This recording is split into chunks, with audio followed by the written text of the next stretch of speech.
miserable performance on Saturday against the Nashville Predators. There were questions about Jay Woodcroft's future behind the bench in Edmonton. Like I said, I'm in Vancouver tonight for the Oilers-Canucks matchup. Jay Woodcroft expected to be coaching in that game, Frank, but how short is this leash getting? I think it's getting shorter by the day. I think you see an effort like Saturday against the Preds, and that really raises some red flags. I think there were a few other ones that had raised some red flags earlier this season.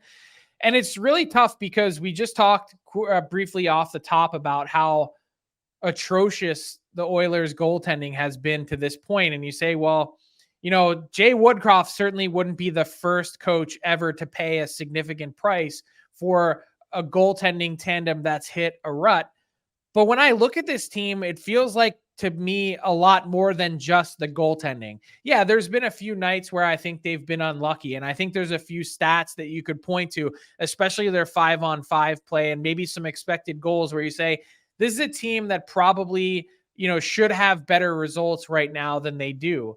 But the longer this drags on, they're at 10 games played. And I know Connor McDavid referenced the idea that they started 7-3 last year, and after 20 games, we're still just 10-10. Can they get to that point where they're 10-10? Yeah, I think they could, and they could find themselves squarely back in the mix. But to borrow a phrase from Yogi Berra, it's getting late early here. The Oilers have exactly 10 games to figure this out, no more than that, before it becomes a mathematical equation that they won't be able to solve for in the final 62 games of the year. It's crunch time, it's go time, and it begins with some teams that they're looking up at in the standings in the Pacific and chasing